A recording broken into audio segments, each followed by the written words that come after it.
नमस्कार दोस्तों, स्वागत है आपका फिर से एक बार हमारे अपने YouTube चैनल। तो दोस्तों, पिछले वीडियो में हमने महाराणा प्रताप के कुछ अनसुने सच जाने थे और आज एक बार फिर से हम इतिहास का एक सुनहरा पन्ना खोलेंगे और बात करेंगे जालोर परगने के सोनग्रा चौहानों की। जालोर पर सोनग्रा चौहानों का आधिपत्य था और जालोर के चौहानों की अगर बात करें तो इनके संस्थापक थे कीर्तिपाल चौहान, जो कि पाली के पास नाडोल के थे और यहाँ से उन्होंने जालोर के चौहानों की नींव रखी। कीर्तिपाल चौहान को कित्तू एक महान शासक भी कहा जाता था और जालोर के सोनग्रा युद्ध कला में अति निपुण थे और उनके किले के बारे में किसी राजस्थान कवि ने एक बहुत ही जबरदस्त बात कही थी कि आब फटे धर उल्टे, कि आब फटे धर उल्टे, कटे बकतरा कोर, सिर कटे धड़ लड़ पड़े रे जद छूटे जालोर। सिर कटे धड़ लड़ पड़े ने जद छूटे जालोर। जालोर का किला इतना मजबूत था कि उसको तभी जीता जा सकता था जब आसमान फट जाए और धरती उल्ट जाए और समय चक्र रुक जाए। तभी जालोर छूट सकता है, जब कोई सिर कटने के बाद भी धड़ लड़ता रहे। बात 1300 ईस्वी के आसपास की है, जब जालोर पर कानड़ देश सोनग्रा का शासन था। जालोर के कुंवर वीरमदेव सोनग्रा, जो कि कानड़ देश सोनग्रा के पुत्र थे, युद्ध कला में अति निपुण, हठीली कदकाठी और अति सुंदर थे।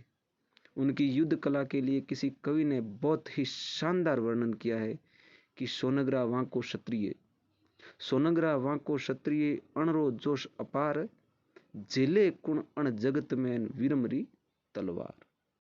सोनग्रा यहाँ पे वीरमदेव को कहा गया है कि जो कि एक रोबीला क्षत्रिय था, जिसके जोश की कोई सीमा नहीं थी। ऐसे वीर योद्धा की तलवार को इस जगत में कौन सामना करे। जब जालोर पर वीर कानड़ देव का शासन था, उसी समय दिल्ली की सल्तनत कुकर्मी विधर्मी अलाउद्दीन खिलजी के हाथ में थी। अलाउद्दीन खिलजी के कारण राजपुताना में पहले से लेकर 4 शाखे अलाउद्दीन खिलजी के कारण ही संपन्न हुए थे। 1301 में रणथंबोर का शाखा हुआ हमीरदे के राज में। दूसरा शाखा 1303 में चित्तौड़ में रतन सिंह के राज में। 1308 में सिवाना का शाखा हुआ, जब सिवाना पर शीतल देव का आधिपत्य था। और चौथा शाखा 1311 में कानड़ देव के आधिपत्य वाले जालोर में हुआ। उस विधर्मी खिलजी की नज़र हमेशा ही हिंदू मंदिर और विरासतों पर रही। इसी बुरी लत का पूरा करने के लिए गुजरात के सारनाथ मंदिर को लूटने के उद्देश्य से गुजरात प्रस्थान किया। गुजरात जाने के लिए जालोर की सरहद से होकर जाना पड़ता था और इसी उद्देश्य से अलाउद्दीन खिलजी ने जालोर के महाराजा कानड़ देव से रास्ता मांगा, लेकिन कानड़ देव ने विधर्मी खिलजी को अपनी सरहद से गुजरने से स्पष्ट मना कर दिया। जब कानड़ देव जैसे छोटे राजा द्वारा दिल्ली सल्तनत को इस प्रकार से मना कर दिया गया तो खिलजी बहुत ज़्यादा गुस्सा हो गया। लेकिन खिलजी ने पहले अपना जो लक्ष्य था सारनाथ मंदिर, उसे पूरा करना उचित समझा और मेवाड़ के मार्ग होते हुए वो गुजरात चला गया। सारनाथ का मंदिर लूटकर जब उलूप खान के नेतृत्व में सेना जालोर की सीमा के नज़दीक आकर के डेरा लगा बैठी थी और इस बात की जब खबर कान्हड़ देव को लगी तो कान्हड़ देव ने अपने सेनापति जैता और देवड़ा को भेजकर खिलजी की सेना पर हमला करवा दिया और शिवलिंग और लूट का माल जब्त कर लिया। खिलजी की सेना दिल्ली की ओर भाग छूटी। खिलजी, जो कि पहले से बहुत ज़्यादा आग बबूला हुआ था, और ज़्यादा गुस्सा हो गया। कान्हड़ देव पर अपने सेनापति आइन उल मुल्तानी को भेजकर युद्ध करवा दिया, लेकिन मुल्तानी ने कान्हड़ देव को समझा बुझाकर संधि के लिए मना लिया। ये सब बातें फरिश्ता के द्वारा लिखी गई है तथा कान्हड़ देव और वीरमदेव दोनों पिता पुत्र को दिल्ली ले गया। संधि के पश्चात जब कानरदेव और वीरमदेव दिल्ली पहुंचे तो उन दोनों की अच्छी खातिरदारी हुई। ऐसा कहा जाता है कि वीरमदेव बहुत ज़्यादा सुंदर था, इसीलिए जब वीरमदेव दिल्ली में गलियों में गुजरा करता था तो चारों तरफ वीरमदेव को देखने के लिए औरतों का हुजूम उमड़ा हुआ रहता था। जब चारों तरफ वीरमदेव की खूबसूरती की चर्चा होने लगी तो खिलजी की एक पुत्री थी फिरोजा। फिरोजा भी वीरमदेव को देखने के लिए पहुंची और देखते ही फर्स्ट साइट लव फिरोजा को हो गया। उसने अपने पिता खिलजी को कहा कि वो वीरमदेव से निकाह करना चाहती है। तब खिलजी ने उसे बहुत धमकाया और कहा कि वो वीरमदेव से उसकी शादी नहीं कर सकता। तब फिरोजा ने कहा कि अगर वो शादी करेगी तो वीरमदेव से करेगी, नहीं तो वो कुंवारी ही मर जाएगी। और इस लाइन को किसी राजस्थानी कवि ने अपनी कलम में कुछ इस प्रकार लिखा कि वरो तो नर वीरम वरो नी तो अखन कुंवारी मरो, वरो तो नर वीरम वरो नी तो अखन कुंवारी मरो, सोहर मेरो भड़ सोनगरो, सोहर मेरो भड़ सोनगरो, अवरा ने बंधव करो। और खिलजी को अपने पुत्री प्रेम के आगे झुकना पड़ा और उसने कानरदेव के आगे विवाह का प्रस्ताव रखा। लेकिन कानरदेव ने समझदारी दिखाते हुए खिलजी को कहा कि इस विषय में सोचने में कुछ समय लगेगा और वो जालोर जाकर सोच विचार कर इसका उत्तर देगा। खिलजी ने कहा कि इसका उत्तर हमें पॉजिटिव मिलना चाहिए और दोनों को जालोर जाने की अनुमति प्रदान की। इतना कहे दोनों पिता पुत्र वापिस जालोर आ गए। जालोर आते ही वीरमदेव ने शादी से साफ मना कर दिया कि वो एक मुसलमान कन्या से विवाह रचाने से उसके कुल लज्जित हो जाएंगे। और उसने कहा कि मामो लाजे भाटियों कुड़ लाजे चौहान, जे परणी जू तुर्कनीन उल्टो उगे भौण। और ये कहते हुए उसने अपना संदेश खिलजी को भेज दिया और युद्ध के लिए ललकार लिया। खिलजी ने अपने सेनापति कमालुद्दीन गुर्ग को सेना देकर के जालोर दुर्ग को जीतने के लिए भेजा। लेकिन जालोर को जीतने से पहले सिवाना दुर्ग को जीतना बहुत ज़्यादा आवश्यक था, क्योंकि जालोर की कुंजी सिवाना दुर्ग को कहा जाता था। अगर जालोर को जीतना है तो सिवाना को जीत करके ही आगे बढ़ना पड़ेगा। और सिवाना दुर्ग उन दिनों कानरदेव के भतीज शीतलदेव के पास था। युद्ध हुआ, कई साल युद्ध चला, लेकिन अंत में 1308 में भाबले पंवार, जो कि एक सिवाना का सैनिक था, उसने गद्दारी कर दी और वहाँ पे साका हुआ। इस प्रकार सिवाना का पहला साका यहाँ पे संपन्न हुआ 1308 के अंदर।